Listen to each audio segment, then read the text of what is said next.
What up, everybody? I am your host, JP, and this is my co-host, Josh. Hey, everybody. And welcome back. And happy Halloween. Yeah. From your guys at the FilmBros podcast.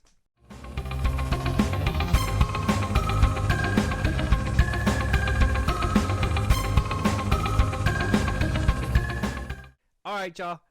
Welcome to another Horror Fest, our last episode in our Horror Fest series. October's over. Yeah. Happy Halloween. I hope you guys are getting candy. I hope you guys are taking the kids out. I hope if you're an adult and you feel like you shouldn't be getting candy, I hope you guys are out there getting candy too. Yeah, for sure. Is there an age limit for Halloween? No. I think eventually it goes from candy to alcohol, though. I think you go to bars and stuff dressed as like costumes, and then no, sir, I don't want the candy. Put a tiny bottle of tequila in there. Basically, yeah.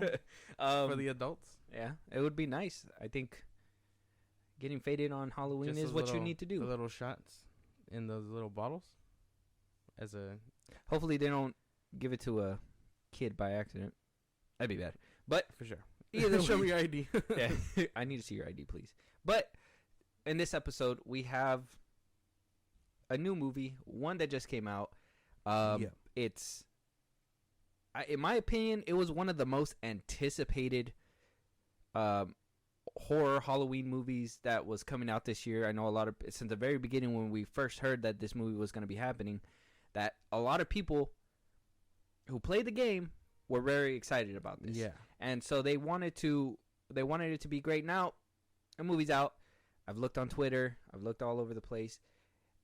It had like I want to say 60-40 split. I think 60 hate it while 40% love it, which I don't know what that's about. But we'll break it down for you guys. We'll figure out what's to love, what's to hate. Yeah. But first, Josh, let them know what movie we're going to be reviewing today. Five Nights at Freddy's 2023.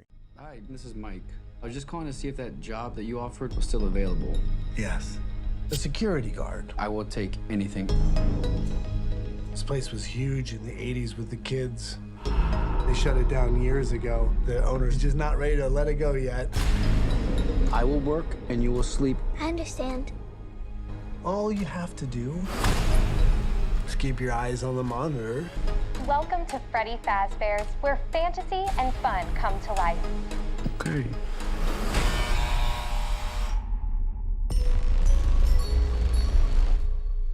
You must be new security guard. Can I help you, officer? Have you met them yet? Met who? Them. In the 80s, kids went missing. The police searched Freddy's top to bottom. Hello? They never found them.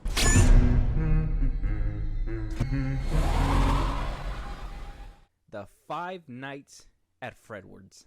That is what we're going to be. Frederick's? At Frederick's house.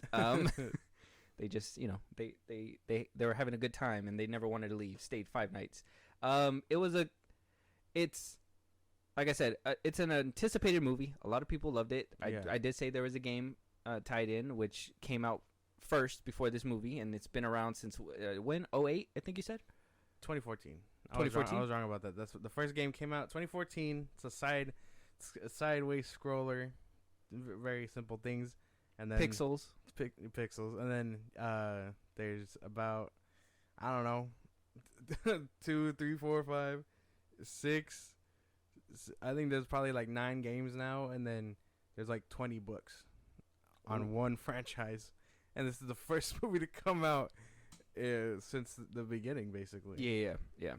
Well, in this franchise, at least in the game franchise, from what I've been looking into, because I told you I did a lot of research, I looked into a lot of stuff. I wanted to be as well informed as I could for this review, knowing that there was a years of lore and extra things that are happening behind it.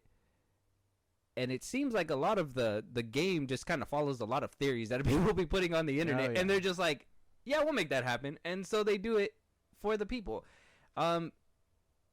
And I think that's going to play a part in like the review that we're obviously going to be doing right now. But let's go ahead and get our initial reactions to this movie. I want to go ahead and ask you. You went to the movie theater for this. I did. I watched it on Peacock twice. Yeah. what did you feel when you walked out of this movie? Satisfied, if I'm being for real. I obviously there's things with this movie that I wasn't vibing with. More on that later. But by the end of it, I was like, okay, I think it did enough to get me excited for a sequel.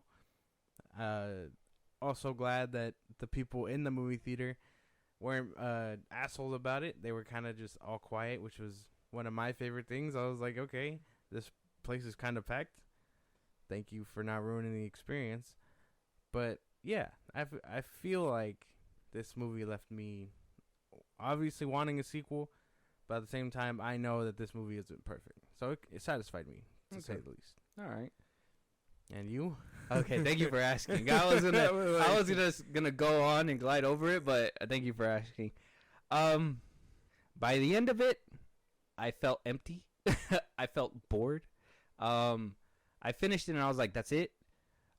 I know there was a post-credit scene. We'll probably talk about that a little bit, but I did see the post-credit scene. And even seeing the post-credit scene, it didn't hit me like I'm looking forward to the future of this franchise. It hit me as like, what's going on? So what I did after that, as soon as I was done watching the movie, I hit the internet. I went on YouTube. I did all that stuff. I looked into all this lore. And I come to find out that this movie wasn't for me. And I'm not saying that like as in this movie wasn't for like me personally, but I think that 60% and that 40 split, the 60 that don't like it or have been bashing it all over the internet aren't fans of the franchise. And I think the 40% are. And obviously that 40% is big enough because I think this movie is a monumental hit for Blumhouse. Already hit 130,000. 130 million. Oh, million. Yeah. 130 million. On a $25 million budget that they didn't even need to make back. Yeah. So all that is all free cash. Yeah, yeah. We're getting a sequel. Probably Blumhouse's biggest opening yet. Like, honestly, for any project. Mm-hmm. I came to understand and learn that this movie is for fans. This movie, if you don't know nothing about it walking in, you're going to be super confused and you're just going to be like, what the hell is happening? Sure. Yeah. This movie doesn't take the time to explain it to you. This movie doesn't take the time to let you know, like, hey, this is him. This is the big bad. This is who we're going to be following for the next few movies. We're probably going to get to the big bad eventually because I think you kind of spoiled it for me that Matthew Lillard's character was one of the main antagonists of the series. And I know it's not a big spoiler because people should know that, but as somebody who's not a fan of the franchise or, you know, has played the games, it was something that kind of like, I would say, played into, oh, I know it's him. Kind of, I see what you're saying, but to be fair, I mean, even when he was on his little marketing tour for this and he got signed on for like 3 movies or whatever, he was saying the quotes and stuff too. So it was obviously, if you're paying attention to what he's saying, you're gonna get it. Knew it, yeah. And that's what I'm saying. If you're a fan, you're gonna realize those words mean something. Mm-hmm. Whereas I seen it and I was just like, all right, you're teeing up something. Yeah. Let's see what you're gonna tee up. So we get to the point where Rotten Tomatoes bashed the fuck out of it. Critics score.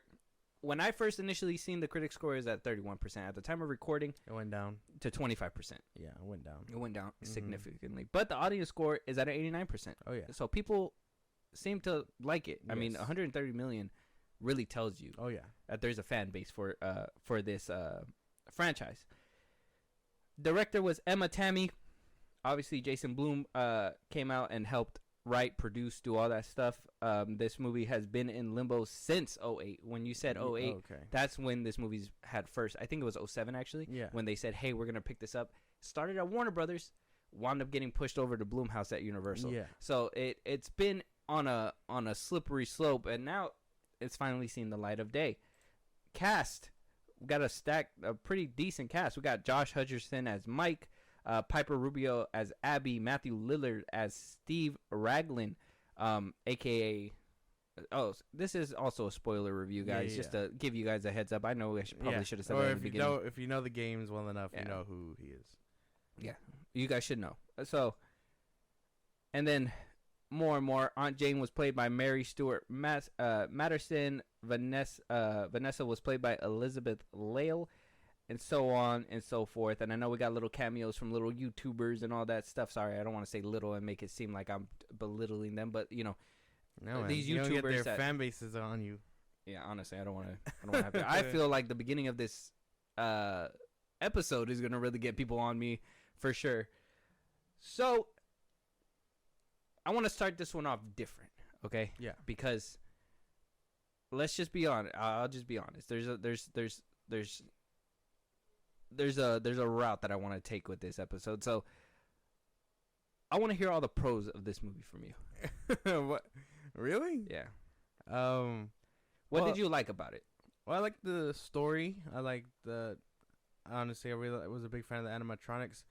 I like the acting. I think everyone kind of nailed it here. My favorite parts being Michael and Vanessa. Abby was another good character. Wasn't really expecting to like her.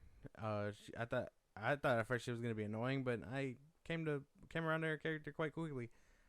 I think this movie does a good balance at being funny and making an attempt to scare you and make you feel the actual urgency or whatever. You say funny? Yeah, you didn't find this movie kind of funny? I laughed at some scenes. Yeah. Keep going. Well, This is a horror movie, by the way. yeah, horror movies can make you laugh. Intentionally Yeah, or unintentional? intentionally. You're telling me you don't laugh at certain horror movies because they're cracking jokes? In Insidious, when homie is eating a random ass hot pocket, he's like, "Oh yeah, we're professionals" or whatever. That didn't make you like chuckle. Subtle chuckle, yeah. Yeah, that's why. Well, what are you trying to get at? I'm here? just saying.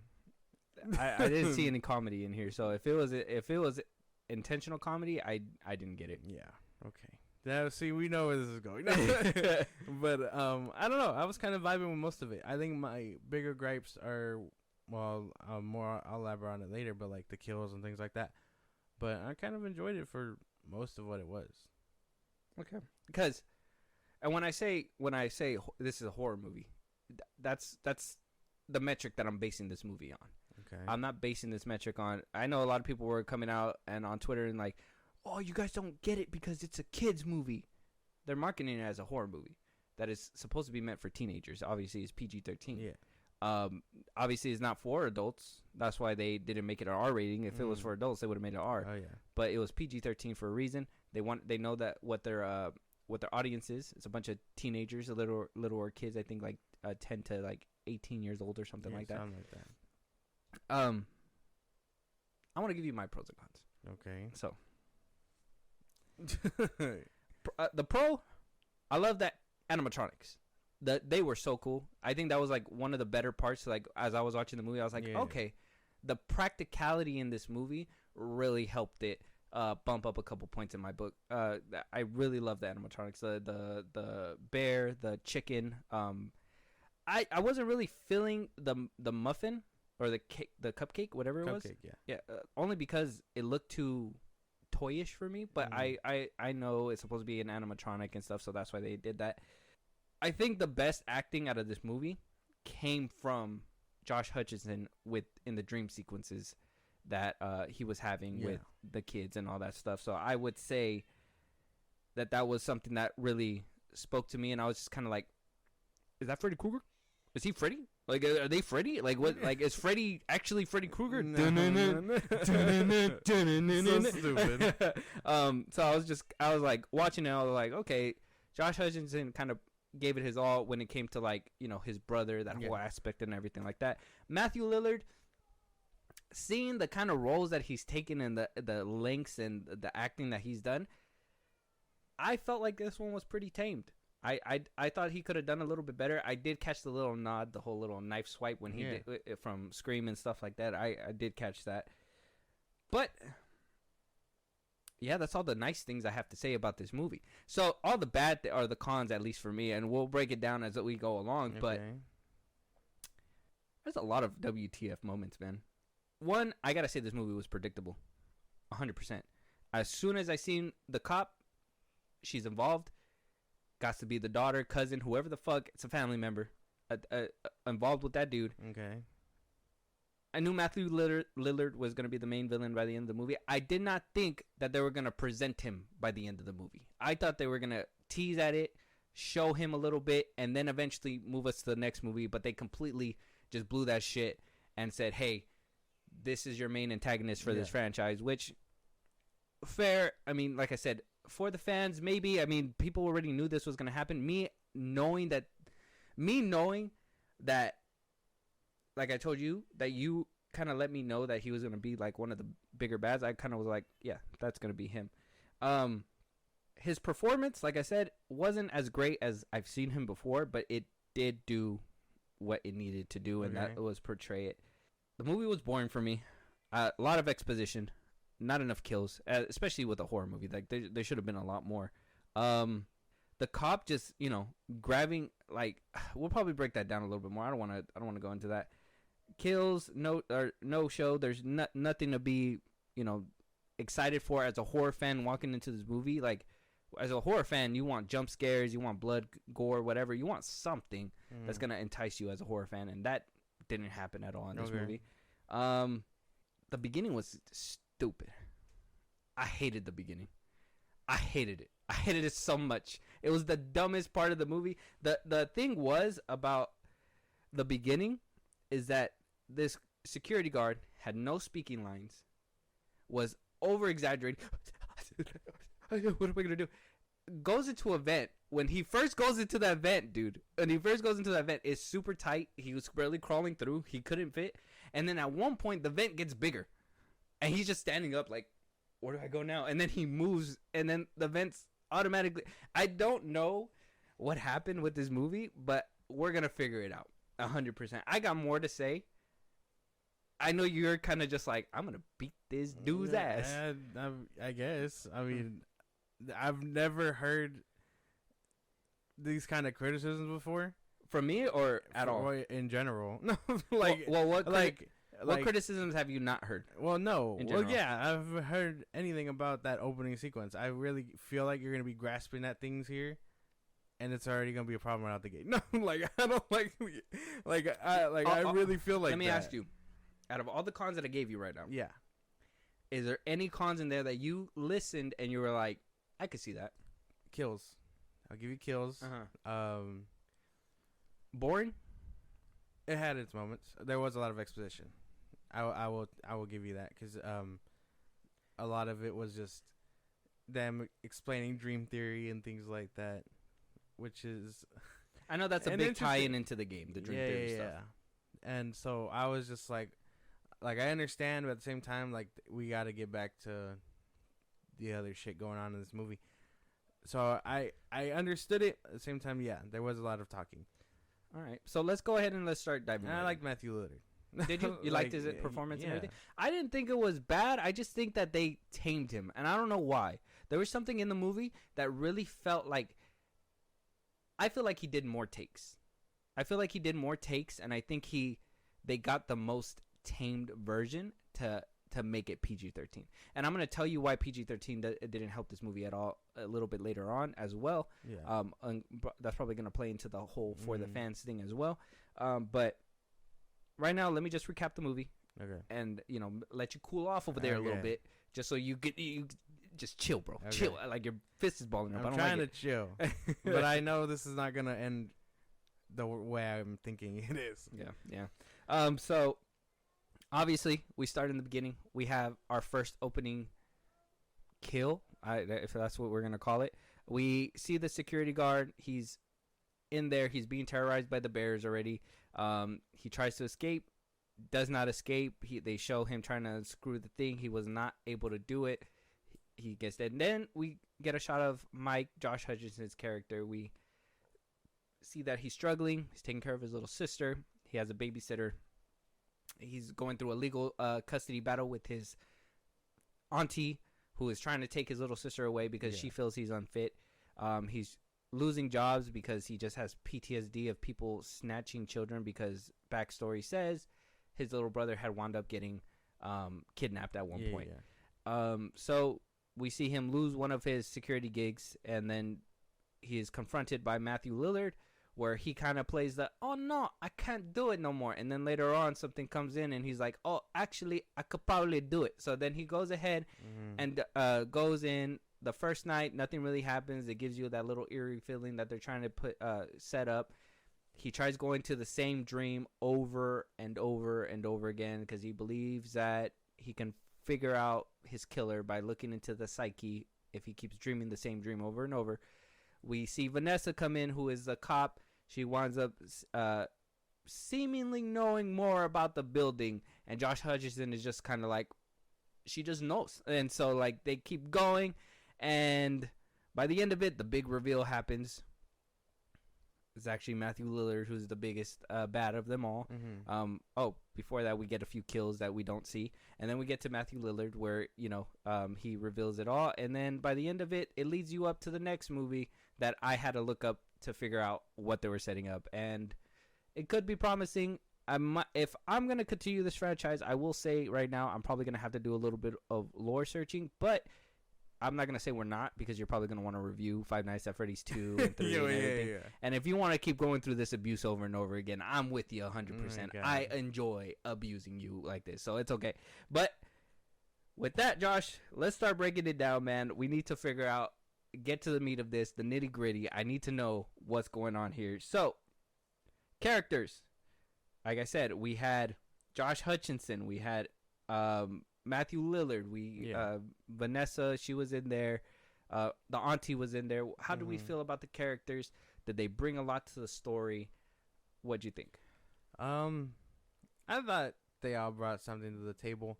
I kind of really enjoyed everybody all around, from the ghost children to the animatronics. They were honestly one of the better parts. I'm glad that they really put in as much personality into them. You know what I mean? And it makes sense because they are basically kids trapped souls or whatever in them. So no big complaints on any of that part. I think the standing out people obviously were Vanessa, Michael, and then Matthew Lillard's character. I don't really have that many gripes with the characters. I know there was a lot of random cameos. I know Corey X Kenshin was in there. I told you about him. He was the YouTuber driving the cab, and then the waiter dude. Matt Pat was the waiter guy, which I thought, again, it was so weird because I think he was saying that he wasn't going to be in it either, and then he was in it. Yeah, and that's one of those scenes that they try to be funny, and I was just like, why is this dude still talking? And I think I told you that yesterday, and you told me that he was a YouTuber, so I was like, okay, that's his little cameo time. But they could have probably, I would have thought they could have used him a little bit better. Maybe made him the security guard in the beginning or something. Or maybe just putting this random waiter who's trying to, and then like how you said, it's theory or whatever you said. Yeah, I was like, eh. He said it's just a theory. I thought that was funny. Like my theater was just full of fans because we all kind of laughed at that. And then I guess I wasn't too big of a fan. I know they were one and done characters, but I guess I wasn't too big of a fan of the auntie or the lawyer or her lawyer, and then the babysitter. I can't remember her name. It was like Ashley or some shit like that. The babysitter, her brother, and basically how they were playing Michael or whatever. That's about it. I kind of enjoyed everything else all around. When it came to the characters? Yeah. I didn't like Vanessa. I think she was like, I think the three best actors, if I want to rank them right now, had to be Josh Hutcherson, the little girl, and then Matthew Lillard. I don't think they were trying to go for Oscar-winning performances, but they still at least believed what they were doing. Where like Vanessa, it just seemed like she was too new or too fresh. I don't know. I don't think I've seen her in anything before. And I just her acting really kind of just took me out of the movie a few times where I was just like, well, how'd you even do that? I think these characters too had a lot of plot armor and a lot of plot moving. And maybe this is going to dip into our next subject with the whole plot and everything. But, you know, like I told you, Josh Hutcherson, Mike, says, I need a job. I need to take care of my little sister. He blows his job. I get it. Maybe PTSD does that for you, and you know, you blow your job or whatever. So here's another job. He says, well, I can't work nights. Well, why can't you work nights? Doesn't explain that at all, right? I can't work nights. We're just supposed to assume it's because he's taking care of the little girl. Yes. But then in the later on in the movie, it just the babysitter is there overnight. So why did he even say no in the first place? He could have easily just done that, but no, they wanted a little bit of reluctance. No, I can't do nights. Bro, you could do nights. You obviously could do nights. You were able to do it. Him going back and Matthew Lillard is like, oh, you had a change of heart. And he's just like, well, yeah. I'm just like, well, you didn't even explain to us why you couldn't work nights in the first place. If it was just so easy, why'd you even say no in the first place? What? It was to take care of his sister, obviously. The babysitter only agrees to do nights when he picks up the job. They didn't even say that. She just starts doing the job. Well, yeah. Because he has to work. And see, again, that's something shit. that needs to be that's something that needs to be explained in the How? movie. If they're gonna tell you, if they're gonna say It's showing you and not telling you. That's a whole lot did better they show? thing. What did they show when they said I can't work nights? Why couldn't he work nights? Because of his sister. Like, am I tripping? Like, it's because of his sister. It's not no. Because if that was the reason why is it all of a sudden he's able to do it so fast? He push came to shove. He had to do it, so he asked the babysitter. That's something that needed to be explained in the movie for me. And then Vanessa getting the pills, doing all that stuff, and then getting into his life. At one point, she chucks the pills into the water.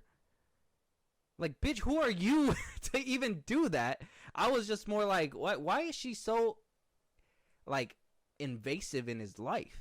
And I was like, I understand that she's supposed to be like that ploy or whatever, but and she was trying to save him a little bit and whatever. That's why she threw the pills in the water or whatever.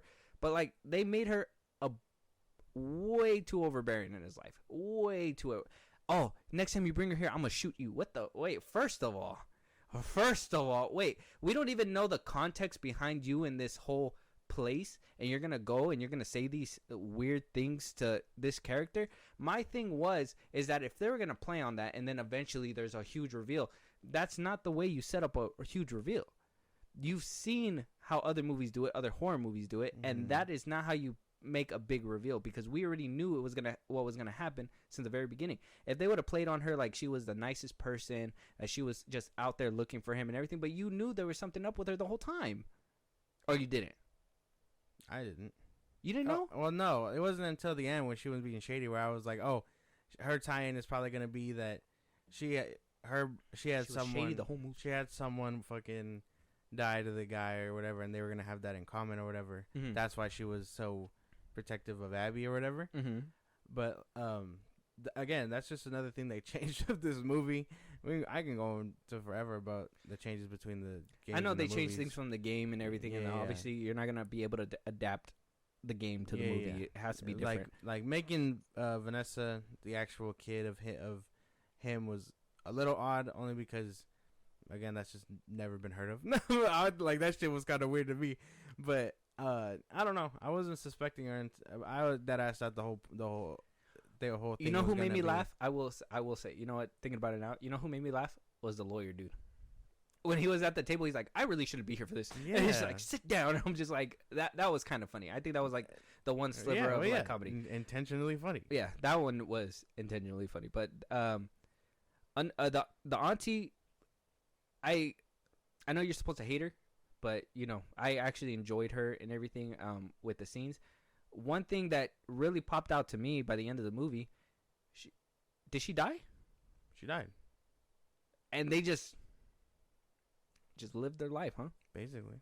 They just said, "Hey, she died on that carpet over there, but we're gonna eat breakfast right here." Yeah. Yeah. No, they didn't even show anything. They like, she was just laying on the floor. They took the girl, and then like, she just never shows up in the movie again. They don't explain anything. They don't say, "Hey, your auntie died. Hey, this or that." They said, "Nope, we gotta wrap up the movie. It's about to be done," and they just yes, where her cold corpse were. We're gonna eat breakfast right over here. It literally probably was the day after. the next morning, they're just like, yeah. It was like, they cleaned up the body that quick or what? No cops at the house, no nothing. It would have been different. It would have been different if, like, by the end of the movie, kind of like how Scream was, where, you know, they're kind of just walking to the house, and the police are all at their house because there was a death there, and then, you know, you kind of see them just, or the end of I did say Scream 1, but you know, Scream 6 too, you know, like they're recuperating, you know, they just had a terrible night, and they're trying to move on, kind of thing.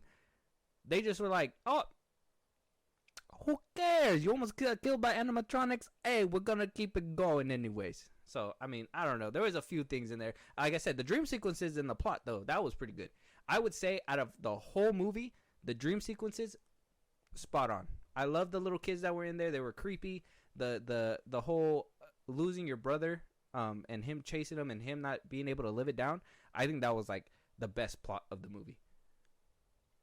Oh yeah, they should have played on that way more. And I know they were kind of doing it, but then we kind of just shifted to like wanting to get the daughter, and I was like, I mean the sister, and I was just like, I mean that's fine, but I think we had a compelling story with these dream sequences and trying to figure out who killed the brother. And it could have been like that, where like it could have been a thriller, and then surprise, it was actually him all along who did this or whatever.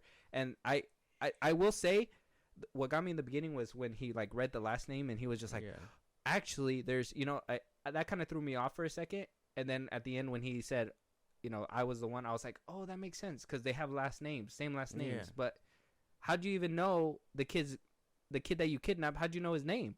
Did you ask him? Why didn't they put a scene of him luring the kid in and being like, oh, what's your name? And he tells him the name, and then we would have made that connection. But what the fuck? Oh, my God, dude. That is not hard to put together, bro. He would have showed up in a newspaper or something, man. Garrett Schmidt, dead, whatever, kidnapped, something. He would have learned his name. If he's kidnapped so many kids, why would he care about one kid's name? It's still going to show up in the papers. It doesn't matter. What If do you mean? if he kidnapped so many kids, why would he care about one kid's name? He cared enough about the kids he murdered, the 5 kids he murdered before, because he had parties for them and all that shit as Springtrap. Did they say that in the movie? That's just one of the things you have to get. He worked there. Did they say that in the movie? Well, no, but that's easy to get. And we're gonna be having this like that. Okay, you need to understand that I hardly know anything about the game. So that you going into it and knowing about the game is gonna help you have this insight on certain things, and you're gonna be like, oh yeah, that makes sense. Oh yeah, that makes sense. But for a general audience standpoint, and I would say I'm general audience when it comes to this movie because I don't know the lore. I didn't know anything about that. Those are fundamental things in a movie that you need to have in order for me to understand. As somebody coming in, that, like I said, he worked at a party Pizzaplex. That's why I'm saying, like, if what do you call it? They didn't even say that he worked there in the movie. He owned it. They didn't say that in the movie. Yes, they did. When he said the owner was a real sentimental guy. He was talking about himself. Obviously, he worked there. He was the Springtrap guy that was luring the 5 kids in. He worked there. He worked there. He wasn't the owner. Yeah. He now is the owner.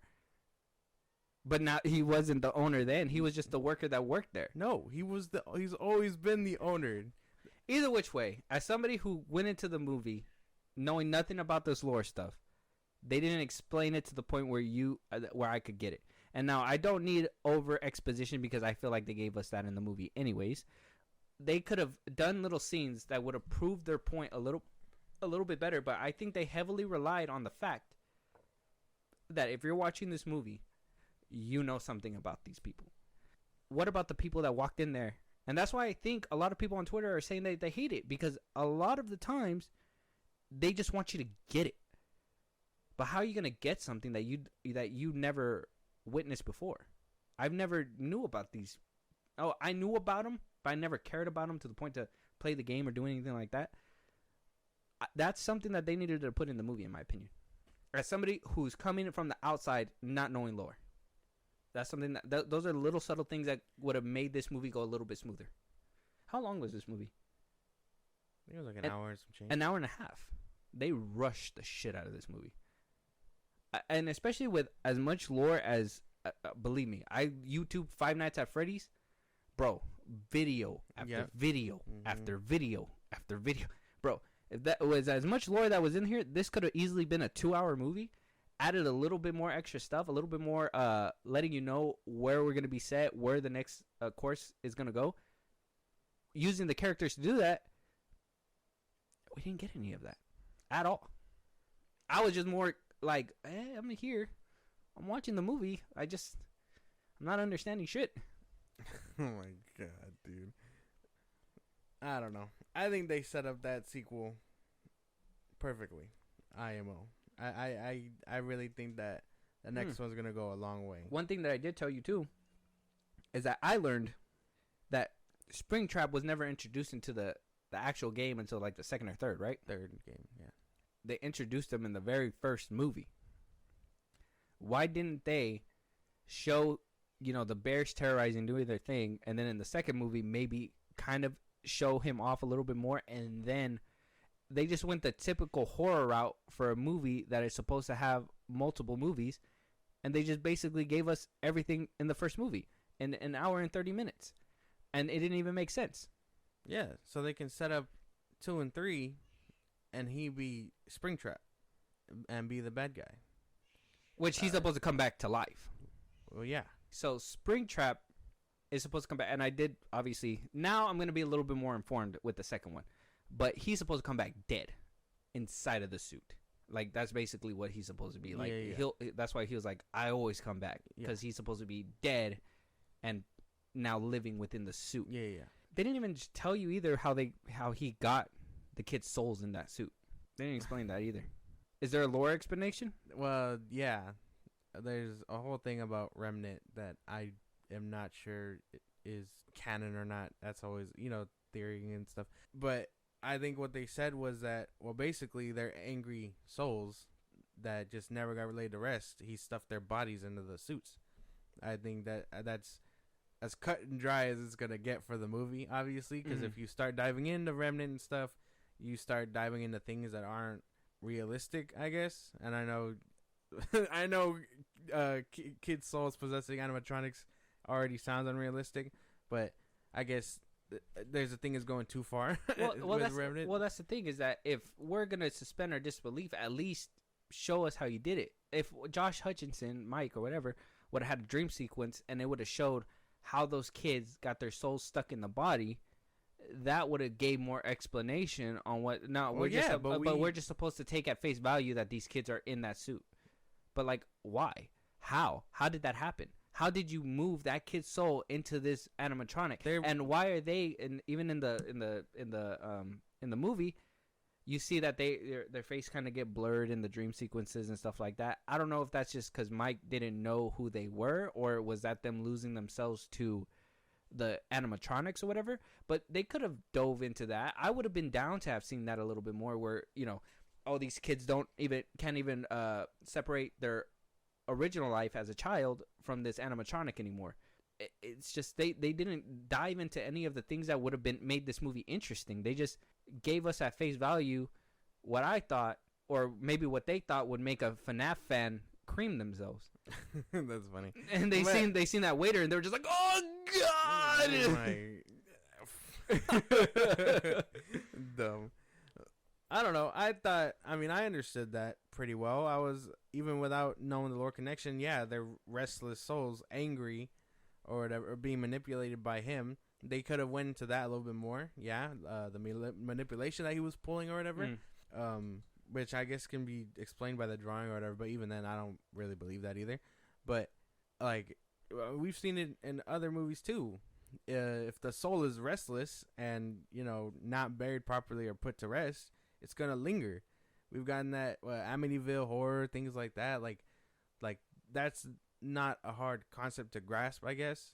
So when he stuffed their bodies in the animatronics, their souls just stayed there because they aren't put to rest. And there's a big thing in the games about putting them to rest and things like that. I think it's by like the third game or whatever, or fourth game where they get put to rest and things like that. I don't know where the second one's going, but I imagine by the third film, they're gonna get laid to rest, and then the animatronics will be lifeless basically. But that's my best explanation for that. What's that one movie where it's like, you have cured my soul and I shall never kill again? It's like, really? Psych. Yeah. What's that movie? Is it a scary movie? Oh yeah, Scary Movie 2. Yeah, with the Yeah. little thing. No. Keep going. So, obviously, we kind of got the characters and the plot out of the way. Plot was pretty straightforward. Characters, they did their thing as much as they could. I would. Can you agree with me? At least the three main ones, the daughter, Matthew Lillard, and maybe Josh, were kind of like the ones carrying the movie. For sure. Yeah. I mean, what do you think of Vanessa's? I liked her character. Yeah. I think she did best with what she could. I don't know if I've seen her in anything else either. Mm-hmm. I was just more intrigued about her character, I guess, not so much the actress. Yeah. Because I'm really invested on why they made her the daughter and things like that. She was in You, Oh, what the fuck? apparently. Oh shit. Guinevere Beck. Oh shit. Oh, that was her. Damn. Okay. I guess it's fair. Okay. Now I have a face. I remember her pretty well. Okay. But yeah, she was, I don't know, I'm just more invested in her actual character rather than her acting. Maybe her acting can get a little bit better, cuz I mean, if she was in You and I can remember the first season pretty well, she does pretty good in that show. So there's no reason for her to have been lacking, I guess. But maybe with everyone else kind of outstanding, someone has to take that fall. Yeah. So it was clearly her. I get that. What did we think about the world building aspect? I know obviously there's a lot of lore and everything. I'm gonna start first just so I can. Okay. The world building didn't really happen for me in this movie. I thought, knowing that there's how many games? Like 9, 9. I think. I thought we were gonna get really like, because correct me if I'm wrong. The second game doesn't happen at that restaurant anymore, does it? It happens somewhere else. Yeah. Right. Yeah. So it's gonna be a different location in the next movie. Why didn't they tease those things? Like, oh, this is eventually we might be here one day. Like, because I would think if they would have put it in this movie something like the next spot that they're gonna be at or whatever. When I go and watch the second one, I could go back and appreciate the first one a little bit more and be like, oh, they kind of were setting this up in a way, and they just I honestly think the world building was lacking in this movie for sure. For sure. I think it was just mainly focused on the animatronics and then, setting up a sequel more importantly, I guess. Because when he goes, oh, who knows where we'll end up or whatever, clearly that could totally be like, who knows if we'll get a second one or whatever. But the games tell you that, just to explain it, I'm not trying to like... Yeah. Just a little bit. The games tell you that there was two owners and when Five Nights at Freddy's, the restaurant they were in, goes under, the second owner decides, hey, I'm not being associated with you anymore because of the killings at this first restaurant. I'm gonna go do my own thing, and I'm gonna start making my own animatronics. That's how you get like the toy versions. I'll show you what those look like. The toy versions of Freddy and things like that. Their souls end up being transferred or whatever because I forget how, but basically it takes place at another restaurant, and then the third game takes place. Maybe that's what they're gonna do for the second one, but the third game takes place at that first location, and that's how Springtrap escapes. So maybe with none of them watching over Springtrap, they're gonna hire another security guard for the sequel, and be like, hey, all you have to do is watch this building. We know it's old. They just haven't torn it down again. And then he'll escape or something. I don't know what they're planning exactly. So you don't think Josh Hutcherson is going to come back for another movie? I'm sure he will. Are these security guards like one and done for every game? No. The security guard, Michael Schmidt, I guess, is the guy here. He's the one that goes around, and in the game, he's the one that goes around in each of these locations under different aliases, because he's trying to lure the animatronics in. I know this is going to sound insane, so just bear with me. I'm listening. Okay, the big thing that they changed, I guess I'll start here. The big thing they changed was William Afton, Springtrap, Matthew Lillard's character, and Michael Afton are related, but they changed that immediately. They said Springtrap is So Mike, Josh Hutchinson's character is supposed to be related to him. Yes. Oh. but they changed that. That's what I'm saying. That's one of the first things they changed. So Michael Afton in the games goes around under different aliases because he knew his dad was the one Doing all this stuff. killing all the people. Yeah. Or the Oh, kids. so that's why they made Vanessa kind of doing that. Yeah. That's why she made her kind of like the They- cop, they, looking like, out for changed it, people. yeah. They changed it. So he's the one that goes around each location trying to lure in the animatronics to put them to rest and things like that, because his little brother, the crying child, I know this sounds so insane, the crying child, he basically murdered him. He was in the first game, or I guess in the fourth game they explain it, he's the one that put his little brother's head in an animatronic trying to play with him, and then when he cried on the springs, it locked and chomped on his head. Gruesome shit. Oh, damn. And we didn't even see that in the movie. Well, yeah, no, because I mean, the game and the movie are two different things, right? Well, that would have been cool to see. Well, yeah, but that's the thing. They, instead of making or at that- least say that his brother was one of the animatronics. that's why. No, that's why. Like, instead of giving us the bite of 87 or the bite of 83, whichever one his brother is, they just said he was kidnapped, which is another thing they changed drastically. It would have gave him, I guess, kind of justice to be like, hey, I'm gonna do what I can to put these kids to rest and then stop Matthew Lillard's character. But again, they changed all that, and then by the fourth game or whatever, fifth game, something like that, he burns them all basically. And then there's a whole thing about Springtrap coming back after all that and stuff. I'm not gonna dig that deep because that's basically dipping out of movie territory. Yeah, and eventually we don't even think that's going to happen. Exactly. Because they obviously I don't think changed they're it. gonna go to like 6 movies So- trying to explain this shit. I give you my general reasoning to the world building, but I'm going to give you at least my insight when it came to the world building, at least. So, like I said, I watch YouTube videos after the movie. So, I guess in the sense, some of the world building, you had to really know what you were looking for, right? So, I know like the people that wound up getting killed and they were stuffed in the animatronics or whatever, those are all different characters from different games. I know I seen the dog there. I think that was I don't think he's an official character. I think he was like, I think somebody said that he was kind of like photoshopped into a game, and they from there they were like, oh, you know, that he's part of the game, but not really. It was like a theory thing. And then Broken Down Bear or something like that, there was something named like that. I guess he has like green feet. He was in the movie in somebody else's body. And then I guess at one point, I gotta do a rewatch on this, but apparently there's another animatronic that's hidden in the shadows. The puppet. The puppet, which that apparently that's what the end of the movie is supposed to be setting up for the sequel. Yeah. Supposedly, I'm not sure. Apparently, I don't know, but yeah. that I guess in that aspect, that's what I'm saying. That's why I think this movie's more for the fans, because if you don't know shit, they didn't really go out of their way to explain That's why anything. I to didn't see the puppet either. I know they were like, oh, he paused at certain scenes, it's creeping in the background or whatever. I didn't see it, and I want to go back to see if it's actually there. Turn my brightness up on my phone, something, just so I can catch it. Yeah. But it's kind of like if I didn't even notice him, you know, I had to. How are you see gonna that. expect somebody else to Exactly. notice Yeah, something? yeah. Exactly.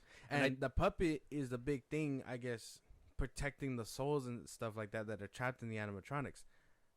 Is that something they're gonna show us in the sequel? Like, I understand what you're saying, because, like, I can appreciate the puppet being there, but even I know as a moviegoer that You gotta if set I'm that not up. focused, if I'm focused on Chica and you're telling me in the shadows there's eyes or whatever, but I can't see that shit and I need to brighten my own shit Yeah. to see it, you've already kind of failed. Yeah, exactly. And especially if you're gonna set up a character for the next movie, you should at least kind of introduce them in this one. Yeah. Like towards the end or whatever, when they were dragging Lillard's body or whatever, if you would have seen a little bit more blatant puppet right there in the background or wherever, or next Springtrap when he's getting impaled, it would have been different. Yeah. But as somebody walking in that doesn't know any of this stuff and had to look into it in order for me to understand, that's why I'm telling you, like, the movie itself, probably with everything on the outside, is probably like up here for a lot of people. That's why I'd be seeing a lot of people say, I've heard people say peak,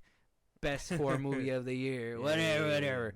No, in my opinion, as somebody who doesn't know any of that stuff, I can't really say that that's what they did with this movie, because they could have easily done a little bit. And coming from Blumhouse, a place where we saw Michael Myers, Insidious, we seen all these like bloody, gory, The Purge, all this stuff, for them to skip out, that really hurts a lot. and that's gonna move us to our next topic. What do you think about the kills? The kills were very lackluster. I'll give you that. I really feel like this is what I'm saying. I understand it being PG-13 and them trying to appeal to everybody, you know, every aspect of their fan base.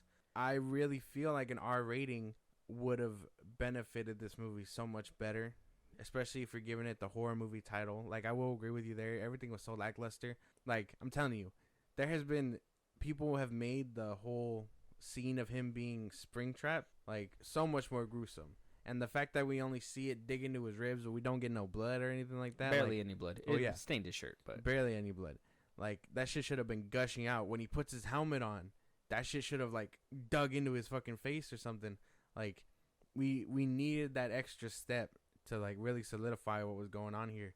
Because, to me, it's kind of like, well, that's kind of whack. It's the same thing in Venom. What do you call it? He bites someone's head off, but you don't get no blood. yeah. Or you Like, don't see it on screen either. Well, yeah. You just drop the body, and then that's it. It's lame. It was the that I was like, okay, the scene that I was like, okay, we're gonna finally get the kills, which was when those 3 people went into the restaurant, and they just completely killed them off screen. Yeah. And like the only one that they had the balls to show was the girl getting munched in half. Yeah. But even then, I was just like, There should have been more of that at least. yeah, I at least seen the bodies fall with think- the blood or I think something. my favorite kill was when Foxy charged that guy. That shit was funny. Or I mean, I thought that shit was pretty. Oh cool. yeah, that was part of the game though, right? That happens in the game. I Yeah, always see a he bunch runs of at your ass. yeah, I always see a bunch of gifs like with that Yeah. Foxy dude running He through the runs at hallways. your ass, yeah. Yeah, the kills were lacking, bro. That's something in this movie that I just like. I if anything that I was hoping to enjoy out of this movie and walk out of and be like, oh fuck yeah, they really went into it, was a bunch of animatronic bears fucking slaughtering people. That's what I was really hoping for. The beginning, they had their chance to really solidify what kind of movie they were gonna be, and as soon as I seen that they killed the cop off screen, I was like, okay, I know where we're going. I'm gonna give it the benefit of the doubt because it was the first opening scene, and I highly doubt that they're gonna want to kill it.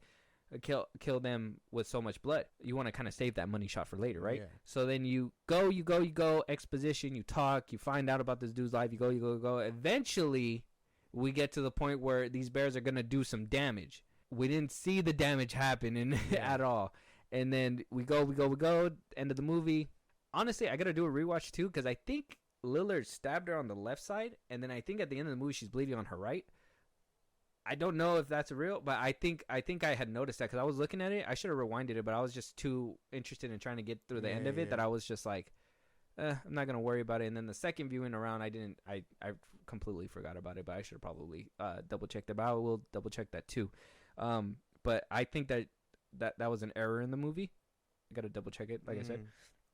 But yeah, dude, the kills, like I said, if anything I wanted to walk out of with this movie was at least with some very good animatronic kills. Did not get that. I did like the little subtle things. I did like the creepiness of it. I will say that. I think that one scene when he's about to open the fridge and then the chick like kind of pass by, and then you kind of see. Let me ask you something, because I was really like baffled about this too. Why was it when the bear left to go pick up the little girl? Why is it that when he left to go pick up the little girl, Golden Freddy, the broken one? Yeah, that's his name. What's the difference? What's the You difference? want like in lore reasoning? Or? I just need an explanation, man. They completely changed the bear, and then when he goes back, it's the regular bear. Yeah, no, they're two different people. So that one's just like a retriever. No, Like, hey, I'm gonna go get this kid. that one's a more angrier spirit, I guess. You get Golden Freddy. I mean, regular Freddy won't be disappearing and shit like that, like Golden Freddy does. I guess. Don't ask me why. I don't know. but that's just what it is. What was your question though? Why'd they do that? Why'd they do that change? I didn't understand. Like I said, as somebody who's walking in, don't know nothing. They completely made a change. They did all that. They were in the car. They drove back, and then we don't see that bear again. We don't see him throughout the whole movie. We see him one time. Yeah. And then that was it. Yeah. I guess he was the The only one that can go and retrieve her? Basically, yeah. Because he can do that disappearing act. You know what I mean? They took a taxi. Well, yeah. To get her there. but I like can't disappear with people. yeah, basically like Organic matter doesn't phase. like I mean, but that's the thing. It was just to get her there. I don't have an explanation with that either. Okay. We do know that he was the one that basically closed the door on Springtrap at the end, which means clearly he's the one that's gonna be watching over him, because he's supposed to be the more angrier one out of the whole bunch. I'm not sure where that's gonna go. I can acknowledge that one is fan service because we don't see him till the end again. Yeah. But yeah. Okay. And then the cinematography and the music, obviously, the cinematography was basic. I'll say it did the job that it needed to do. I didn't see anything new or different that came from this movie when it came to cinematography, right? No, it was all pretty basic stuff, but not bad either. I think. No, I didn't think it was bad. I enjoyed. It was just basic. I would say that. I Yeah. just felt like it was basic. The music too, pretty basic too. I mean, I did hear the Five Nights at Freddy music and stuff like that. So if you're a fan, you're gonna love the music and all that stuff. So I gotta say both of them. At least they got the basic bare minimum with those two. But like I said, the kills, it was obviously an issue there, right? It was obviously an issue, and I'm gonna go ahead and start preaching about the PG-13 rating that they decided to give it. That really hurt the movie. Yeah. I understand that they wanted to go for the younger audience that is supposed to be within this movie, or watching this franchise grow, I guess. But my thing is that they have fans like you. They have fans like, your friends. I know, and there's fans at my job that I know that they're teenagers as well. But like, if you know that this series has been going on since 2014, somebody who grew up with this and they're already adults, why go for that PG-13 rating when you know that you have other fans out there that want to see this kind of stuff actually go full force? Because I did see in comic books too that they didn't skimp out on the gore and the blood and all that stuff either.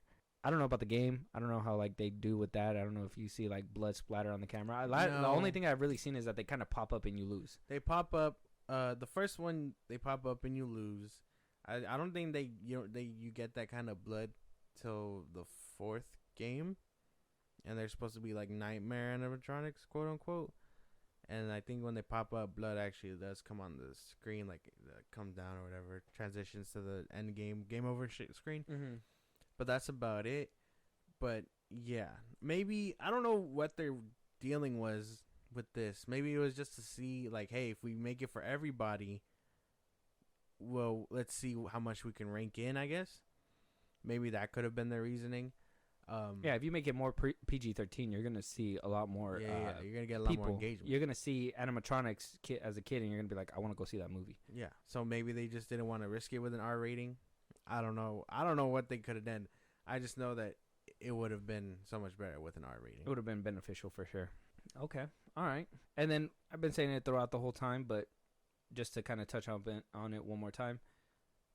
And now that we kind of ran through it and we kind of not, it seems like you're kind of understanding me now. In the beginning, it kind of seemed like you had your wall up and you were like, I'm going to defend this movie with my life. You were Logan Paul going in the ring with Dylan Danis defending Nina. That's what you were basically doing.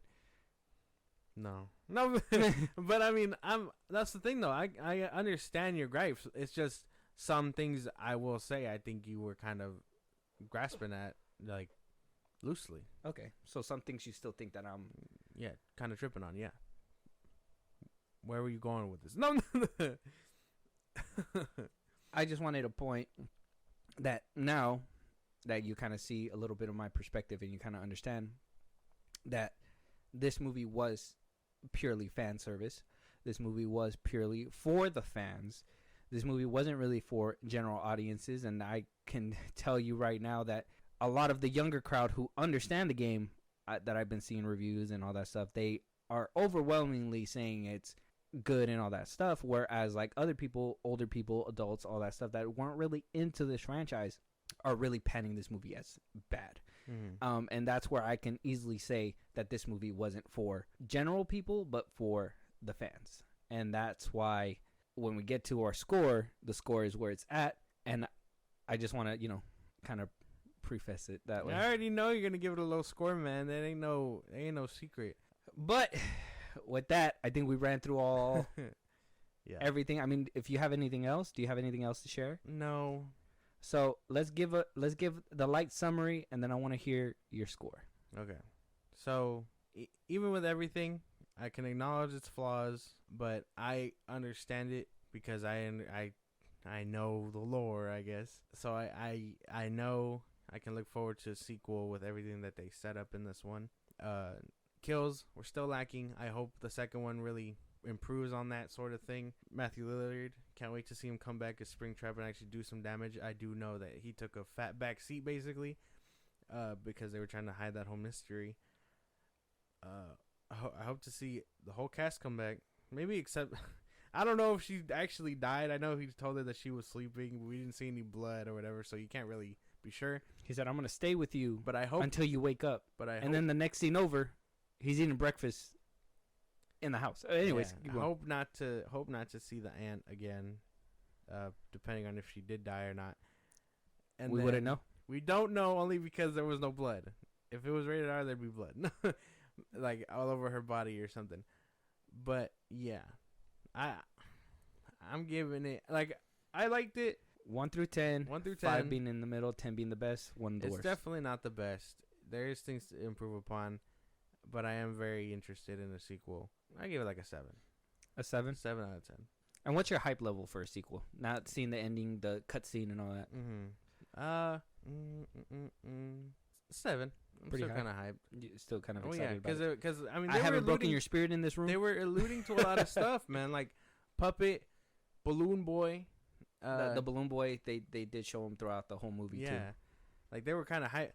Like I don't know if they're gonna aim for the toy animatronics for the sequel, but Balloon Boy, fucking Mangle, like that's supposed to be like a prototype Foxy looking kind of creature. I'll show you what that looks like if you want. Like they can really take the time to do crazy shit. They just have to be willing to. Now that they see the return, they just have to be going for that risk, I guess. But yeah, 7 out of 10. I gotta say, first of all, this movie blew expectations. I told you in the beginning that this movie is probably not gonna do as good because it was up against Saw at one point. You remember? Yeah, it was up against Saw X at one point. Yeah.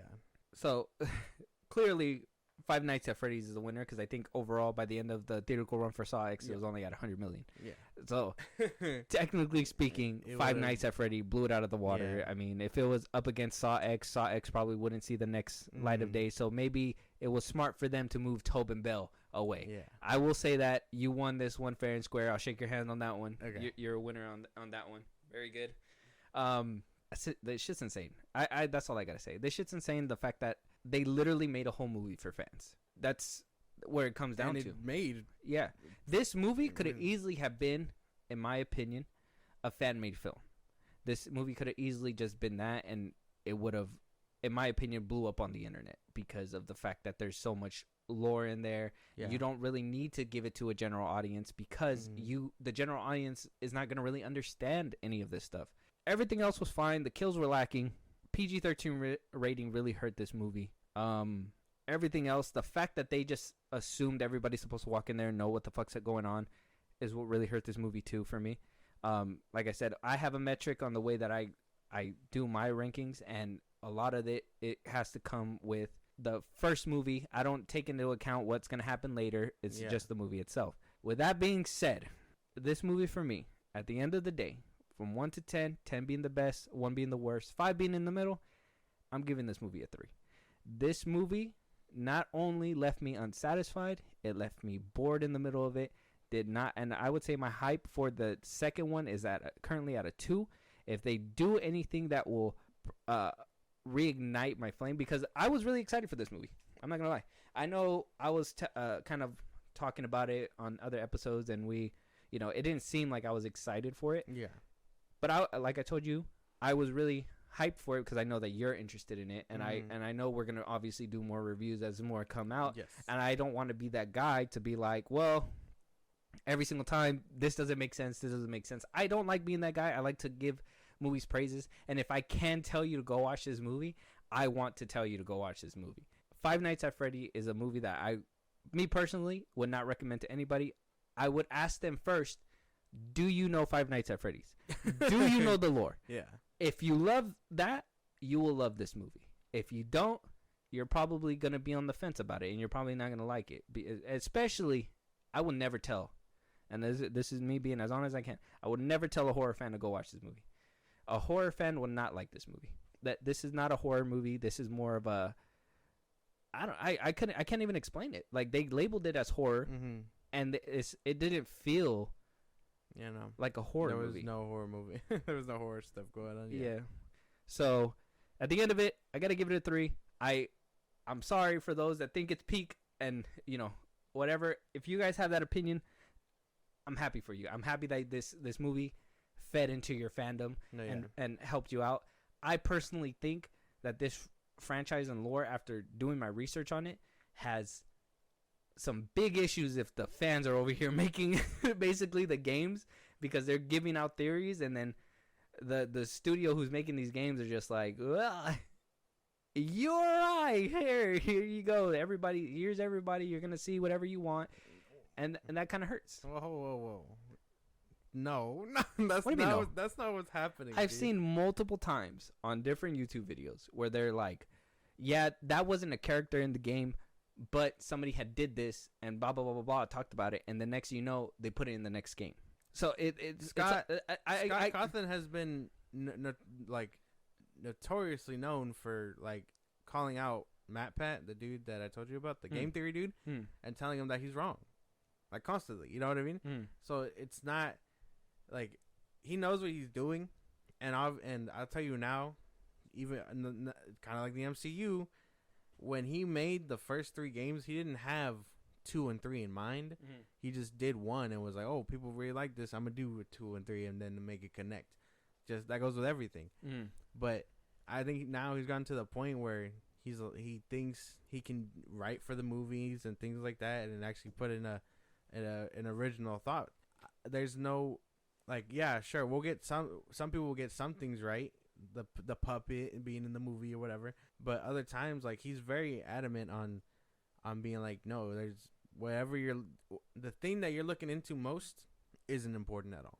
So some theories do come off wrong and stuff, and some come out right, but that's the thing. It's not so much like, oh, I said this and then he did it, I must be right.